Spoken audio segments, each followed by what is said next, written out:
O que é a verdade é uma coisa muito, vamos dizer assim, acho que justamente a conversa sobre o que é a verdade já pressupõe um monte de outras coisas.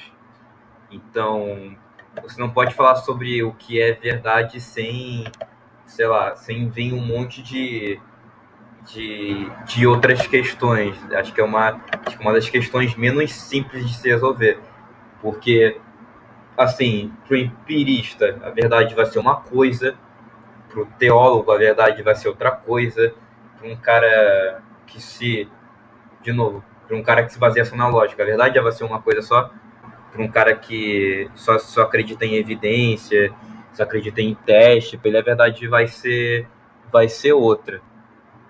Mas assim, o que eu acredito que seja verdade, e esse é o lance, eu tenho que acreditar. Por quê? Porque parte do que da frase o que é a verdade é uma delimitação básica do que eu não consigo compreender. Então, se eu estou chegando para você, estou falando o que é verdade, eu estou basicamente pegando o que eu não entendo e fazendo algo em volta dessa coisa que eu não entendo para tentar ao menos justificar essa ausência de conhecimento minha. Essa, no caso, eu já te falei, é aquela teoria da tigela. Então, se eu estou falando o que é verdade, eu estou basicamente pegando uma questão assim metafísica do nada, que é a não verdade, que é a ausência de conhecimento, e estou tentando delimitar isso de alguma forma para mostrar que, ó, tá aqui, tá evidente. É meu conceito de verdade mostra o que eu não sei, Eu acho legal basicamente. você falar resumidamente da teoria da tigela, só para... Tá bom, teoria da tigela. Teoria da tigela é basicamente a teoria que diz por que, no caso foi eu que formei, e ela diz por que o ser humano cria uma forma de delimitar o seu conhecimento. Basicamente, tigela, a gente tem uma concepção do nada. No caso, a gente não tem uma concepção do nada e esse é o problema. Mas a gente, assim, o nada eu acho que é uma das coisas que buga a cabeça, porque nada não existe, nada é o nada, mas o nada já existe, né? Eu acho que o conceito que a gente tem do nada é tipo aquele bloco de ar do Minecraft que você pode quebrar. Não tem aquele bloco de ar do Minecraft que você minera com a picareta? Uhum. Então, acho que essa é a noção de nada que o ser humano costuma ter. É um negócio que não existe, mas que é meio que sólido. Porque tipo, ele só pode ser evidenciado quando tem alguma coisa em volta para evidenciar que não tem nada lá. E o que faz isso? O que faz isso é uma tigela. Porque se você tem uma tigela vazia, você tem uma tigela com nada. É uma tigela cheia de nada. E isso já demilita o nada. Tigela que faz o contexto das coisas. Então, como o ser humano ele já vem com uma ausência de conhecimento, ele precisa delimitar essa ausência com um conhecimento que justifique a ausência.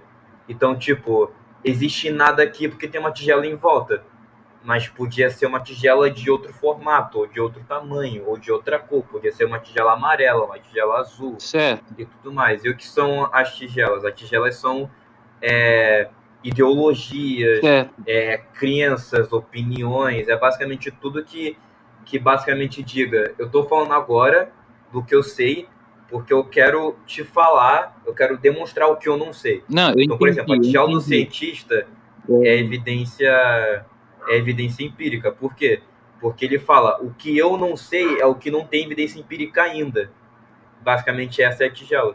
sim, sim, eu acho que para resumir isso de uma forma bem simplificada, quando a gente fala da tigela e do vazio, na hora que você define a tigela, você define a verdade. E eu acho que isso serve não só para a verdade, isso serve para qualquer sistema de crença. Quando você define a tigela, você está pensando, ó, a verdade é a matéria, só que na verdade, nesse momento, você também está definindo o vazio.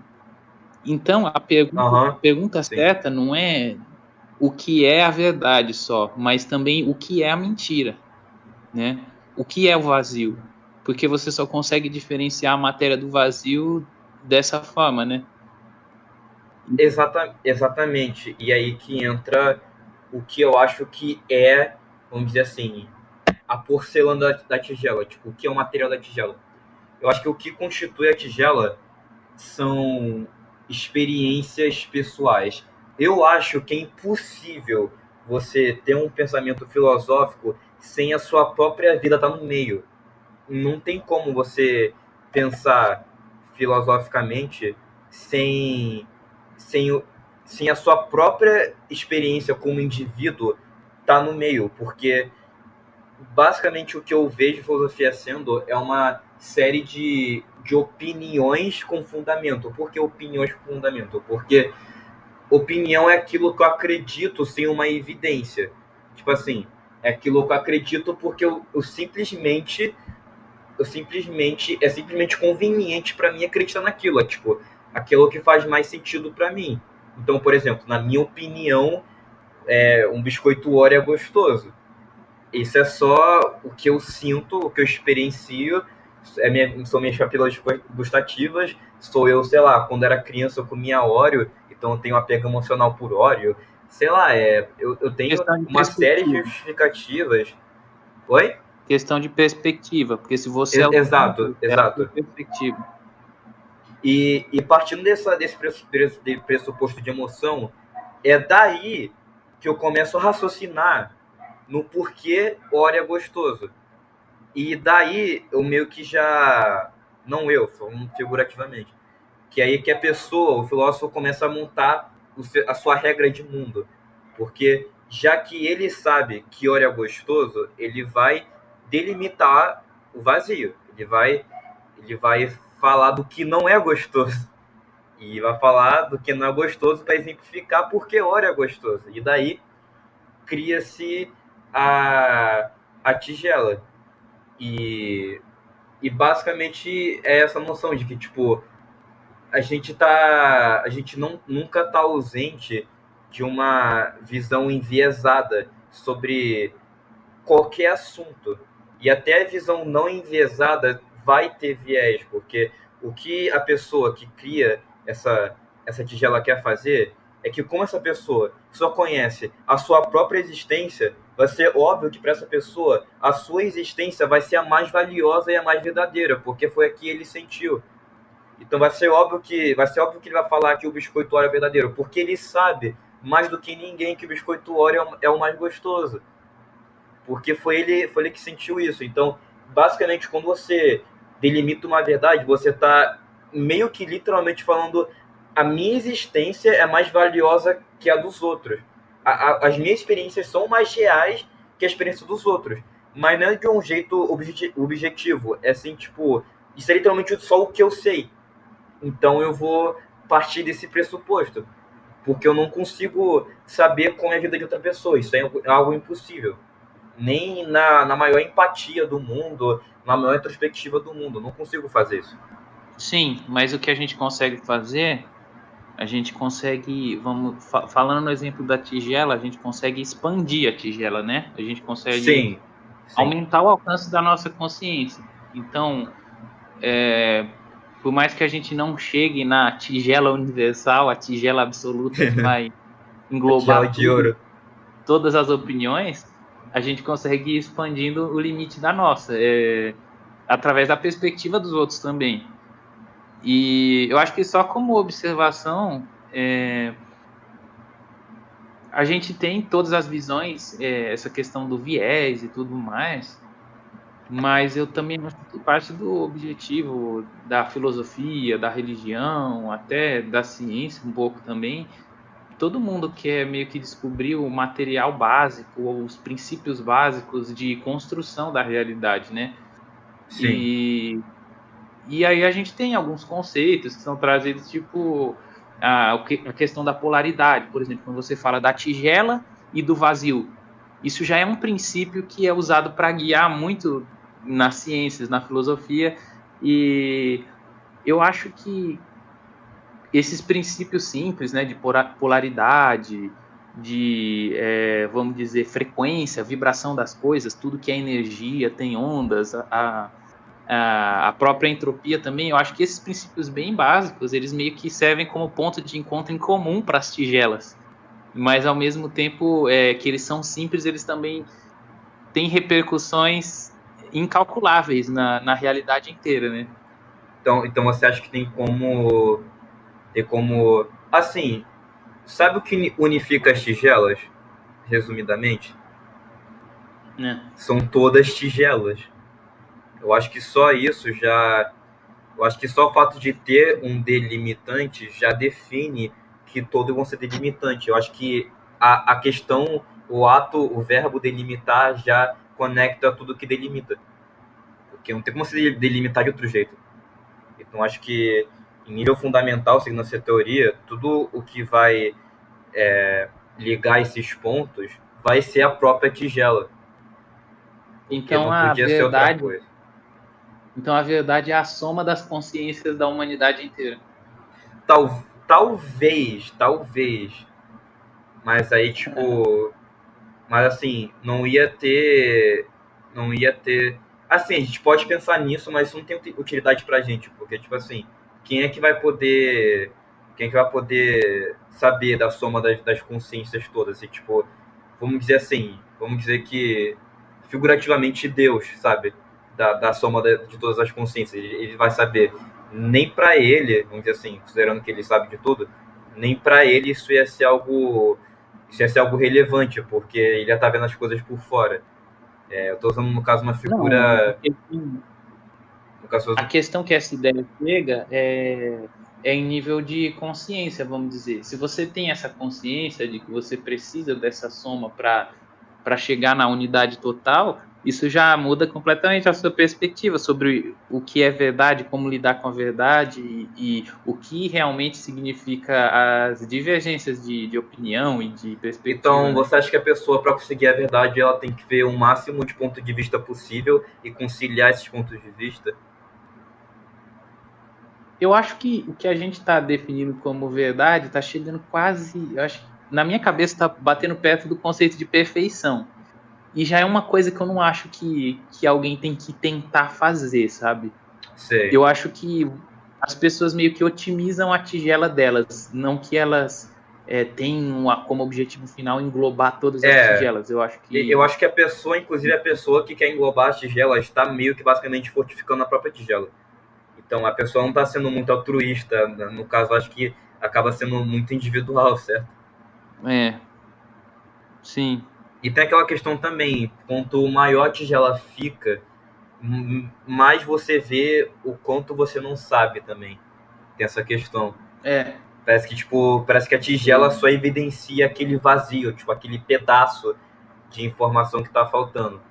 E é daí que eu queria falar, no caso, eu falei isso tudo, porque eu queria chegar no ponto que eu queria chegar, que é no final, eu acho que verdade é simplesmente tudo aquilo que se repete o suficiente.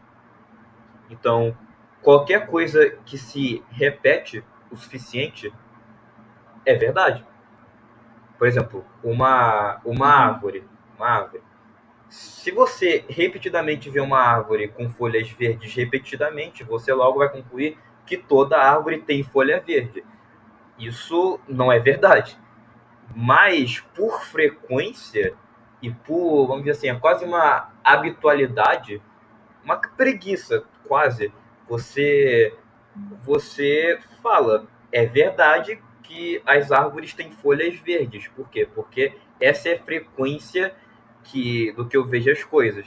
Então, é basicamente falar, vamos dizer que eu tenho uma moeda que tem um lado branco e um lado preto.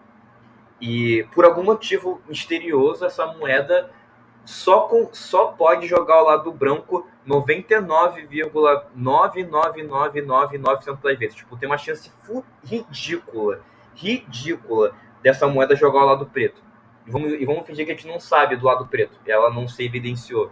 Então a gente joga uma, duas, três, quatro, cinco. A gente joga aquela moeda por gerações.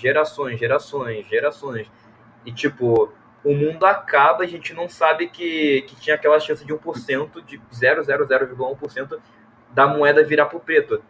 E daí a gente passa o tempo todo pensando, nossa, a moeda é branca, aquela moeda lá é branca, ela só Você vai deixar ela cair no chão, ela fica branca. Mas a gente nunca vai saber, por sorte, a gente nunca vai saber, ou por azar, que a moeda tinha dois lados.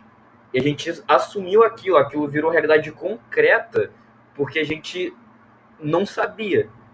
E como aquilo é só aquilo que a gente consegue observar por causa de frequência, essa é a verdade que a gente tem, basicamente. O que você está chamando de frequência é o que eu falei antes, que eu chamaria de princípio. Como eu falei, princípio de polaridade, princípio de a vibração das coisas. Eu acho que assim, quando você vai quebrando a forma de funcionar de tudo, do ser humano, da matéria, do orgânico, do inorgânico, do espaço, você meio que vai encontrando o material em comum, né? Vamos dizer que o funcionamento da biologia e do espaço não é tão diferente nesse sentido. A forma orgânica que as coisas interagem entre si. E, na minha opinião, né, na minha visão, aí puxando um pouco para o lado da religião, né, no taoísmo, quando fala de Tao e o curso Sim. das coisas e toda aquela comparação com água, eu acho que eles meio que querem dizer que a verdade absoluta é essa tendência de interação entre as coisas biológicas das Não, coisas. eu concordo. Eu Tipo, já se sabe que o Big Bang foi uma condensação de matéria, né? De uma matéria que meio que já existia antes. Então você pensar que eu odeio falar universo, blá, blá, porque eu acho a coisa mais pretensiosa do mundo. Mas, queira ou não, é o universo, é o universo inteiro se desdobrando e existindo sozinho. E ele é como não, né? Eu acredito, eu sou panteísta, eu acredito que o universo é literalmente um organismo vivo que tá andando sempre para frente, não para frente na minha concepção humana, né? Mas tipo, tá sempre indo para um caminho e é isso que você falou, tipo, é tudo a mesma matéria, vai se desdobrando e depois volta a ser a mesma coisa e vira outra coisa e assim vai para sempre existindo tudo ao mesmo tempo e assim vai. Então eu acredito que essa fórmula aí, ela é bem verdadeira. É engraçado você falando isso, que eu lembrei daquele conceito hindu de kalpa, né? Outro dia você estava falando como é que é o nome lá? Da era que a gente estava vivendo, que é caótica. Kali Yuga. Kali Yuga, Kali Yuga. Tem a ver com a questão de kalpa, que eles falam que no hinduísmo é o conceito de uma era inteira, desde a criação, desenvolvimento, até a destruição Sim. dele. Isso é um kalpa. E aí eles falam que tem não sei quantas milhões ou bilhões de anos de duração um kalpa, e que o processo natural do universo é se criar e se destruir, se recriar. Incluindo o Nietzsche pensava nisso. Eu acho isso legal também. Eu também pensava nisso antes de saber do hinduísmo, você lembra, né? Tangente. Mas enfim, você estava falando isso do Big Bang, né? Porque tudo tem uma tendência orgânica. E eu acho que quando a gente fala de verdade, eu acho que o mais real é o que está mais debaixo do nosso nariz. O mais real é aquilo que a gente não consegue nem questionar, porque é tão inerente à existência que ninguém vai falar, não, eu argumento contra isso. Não. Então, todas as coisas que as pessoas têm que argumentar muito, né, elas meio que já fazem surgir a hipótese do contrário. Mas, não, enfim, seguindo uma linha, eu concordo muito com você, porque seguindo numa linha taoísta, isso também é um ponto que eu queria chegar, porque, vamos lá, tem a tigela, tem o viés cria a tigela. Então, a gente cria a tigela para desviar do nada. Então, o que seria o verdadeiro conhecimento seria aceitar o nada. E como você aceita o nada, é fazendo o que você falou. No caso, eu acredito que o verdadeiro conhecimento no final seja principalmente esse não conhecimento. Então, tipo assim, a pessoa que aceita o que está embaixo do nariz, que nem você falou mesmo, e as coisas que, tipo, já existem de fato, tipo, é uma coisa, assim, tão verdadeira que você não se questiona, porque só tá lá. E eu não devia concordar menos, tipo, é literalmente isso, tipo assim, nossa, muito legal o que você falou. Porque é realmente isso, tipo, o que é verdade mesmo, a gente não questiona. E, e é basicamente isso. Por exemplo, eu, como um bom retorno ao macaco, eu acredito que o ser humano, ele vivia nesse estado de não questionar o que estava... Não, de aceitar o que estava embaixo do próprio nariz. Ou, no caso, de aceitar o que estava ao seu redor sem esse questionamento. Por quê? Porque ele fazia parte do meio ambiente. Porque a sua única prioridade era caçar, era beber água, era dormir, era socializar, era conseguir fazer sua pecuária, não sei se tem pecuária na era primitiva, fazer sua agricultura e tudo mais, era fazer as suas coisas. E isso não envolvia, vamos dizer assim, um pensamento de tipo, será que minha realidade é verdadeira? Ou algo assim. E sim uma total, um total envolvimento com aquilo que é feito. Como diria o Pondé, acho que foi ele que disse isso, você só percebe que é feliz quando você lembra que você não existe. Então, tipo, os momentos mais felizes que você tem são momentos que você lembra que você não existe. Ou que você não pensa que está existindo. E basicamente o desespero existencial vem junto com o surgimento da consciência, né? E eu acho que tem uma analogia forte disso com aquela própria ideia de fruto do conhecimento, né? Sim. Fruto do conhecimento do bem e do mal. A partir do momento que você recebeu o conhecimento, você percebeu que estava nu. Então, a consciência que é uma bênção e uma maldição ao Isso que mesmo você tempo. falou mesmo. Tipo assim que você recebe fruto do conhecimento, você já começa a ter vergonha.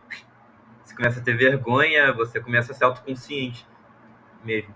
E assim, eu acho que, tipo, justamente essa condição é algo a ser superado. O problema é que, tipo,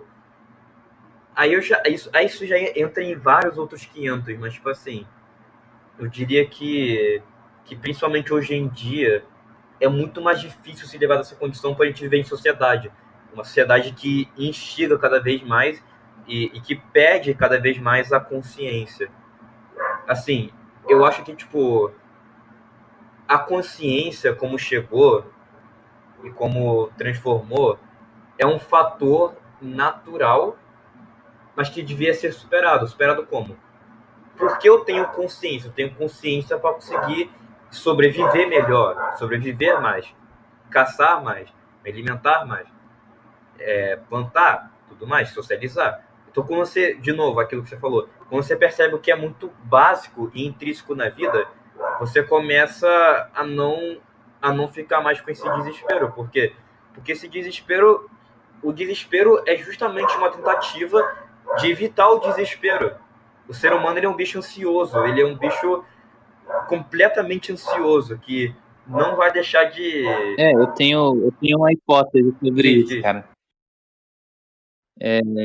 Eu tenho pensado assim, nessa mesma linha do desenvolvimento do universo de uma forma biológica, da humanidade como uma manifestação natural, e até dessa toma das consciências como a verdade final. Eu penso que a própria tendência e o aumento da depressão nos tempos atuais é a própria lógica do mundo se ajustando para como as pessoas agem em resposta dele. O que eu quero dizer com isso? Até um tempo atrás, vamos dizer que era bem comum a humanidade progredir na base da matança, na base de impondo os instintos dele, as vontades dele sobre os outros. Então, aquela matança pela vaidade, pela ganância de dominar as outras regiões, colocar uma supremacia cultural.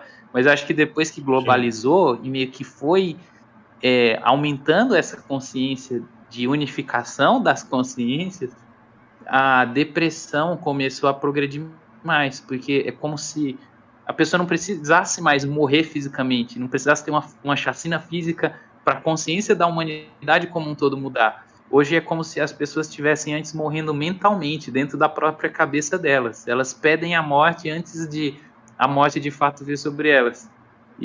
Mas por que isso acontece? Porque eu acho que nessa analogia, tá, que a gente está falando do mundo e da humanidade como um organismo só, eu acho que é como se fosse a consciência dessa verdade, dessa soma toda, buscando formas melhores de evoluir e de se balancear com a natureza. Então eu acho que a natureza também responde a essa consciência e os problemas da humanidade vão se sofisticando na medida que a humanidade evolui. Então acho que é por isso que tem essa tendência, esse processo de depressão e de, vamos dizer, é como se a pessoa estivesse morrendo mentalmente e agora elas têm que superar esse problema e eu acredito que a superação vai ser na medida que a consciência das pessoas vai ficar mais solidária, ou vai se unificar mais e elas vão perceber que elas não precisam de muitas coisas que eram necessárias no passado. Os problemas de antigamente não são os mesmos que a gente tem agora, apesar de a natureza básica humana a gente enxergar que não mudou, mas as formas de lidar com os problemas mudaram muito, sabe? Sim. Mas eu te faço uma pergunta que fica na minha cabeça também. A consciência é algo natural? Sim, porque ela tá aqui, né? Mas qual a chance da consciência ser tipo um bug? Porque Bug. isso é uma possibilidade real, porque tipo, nós estamos aqui para pensar sobre isso. Então, existe a chance da consciência ser um bug, porque eu tô aqui para falar, foi um bug.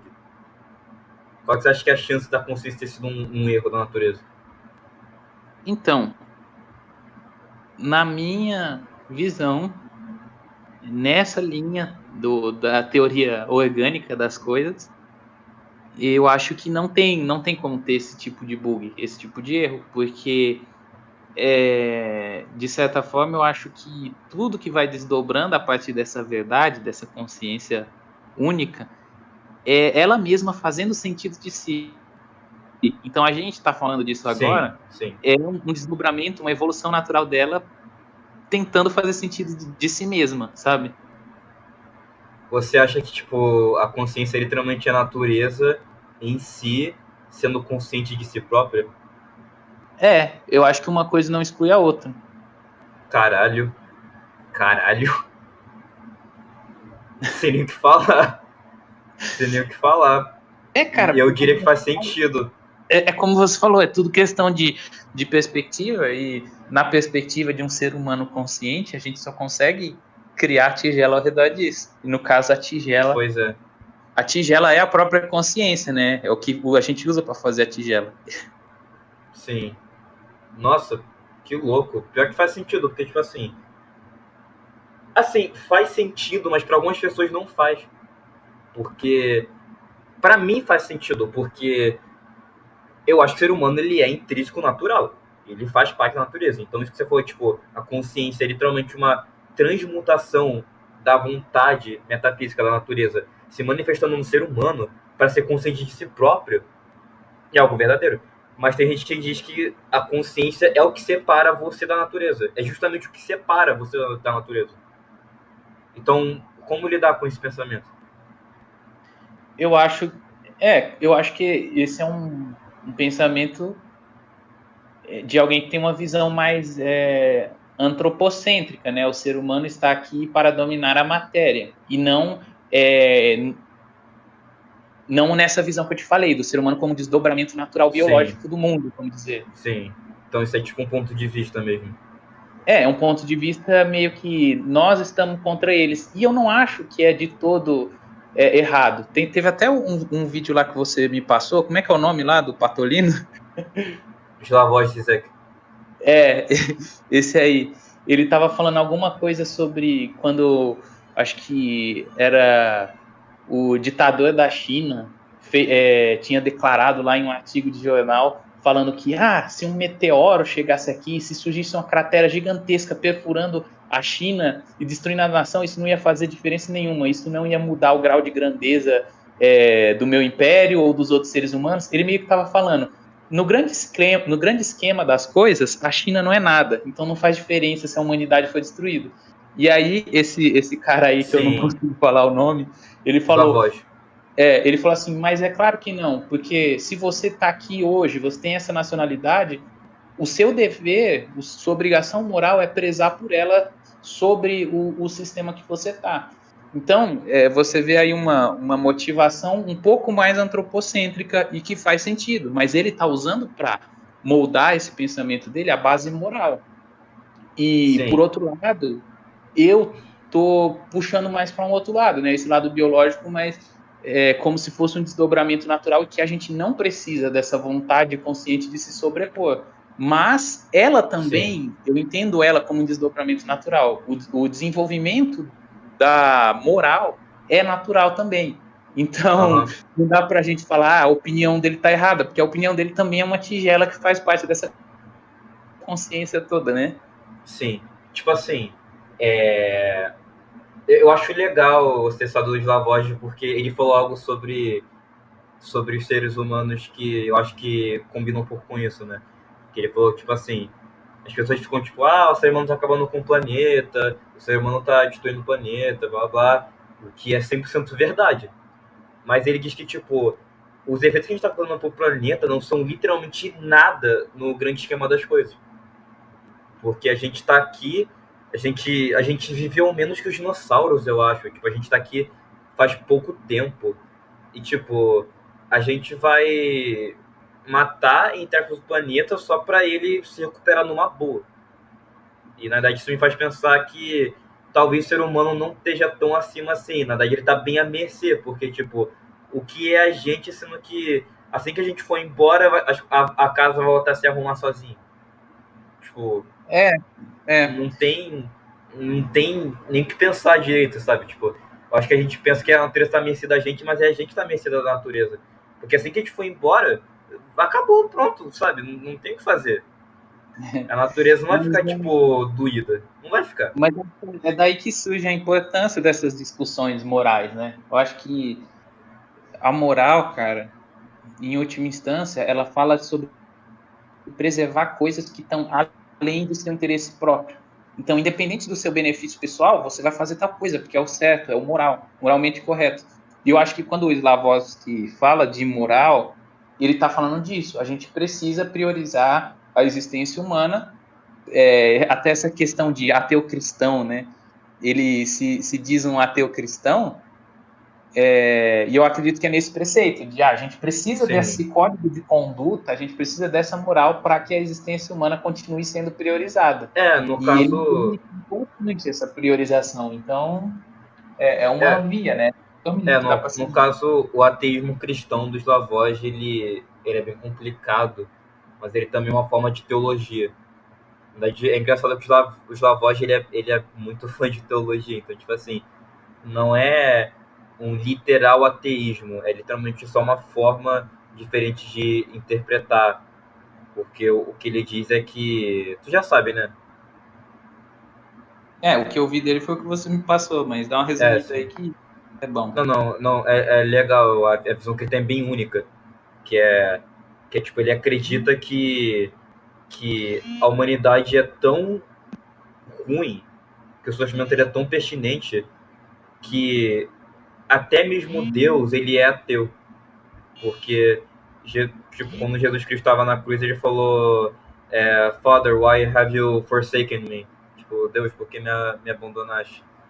E é nesse momento que você vê que, tipo, a, a figura de Deus na Terra, a figura de Deus na Terra duvidou, se descrentizou do seu próprio pai, de Deus. Ele Cara, mesmo, Deus se tornou ateu. cara, Oi, oi. conclui aí, eu vou ter que sair agora, foi mal. Eita, Mas eita. conclui aí só para terminar a gravação aí, depois corta a hora que você foi no banheiro e fora e corta aí eu te interrompendo agora no final e conclui, fechou? Acho que não precisa cortar não, isso é pra ser tipo um podcaster. Acontece no momento, faz parte da graça. Mas enfim. Vai sair agora mesmo? Eu tenho que sair. Eita. Tchau. Mas qual a conclusão do debate? Eita, fodeu. A conclusão é que esse é um assunto mais complicado do que parece. É isso, galera.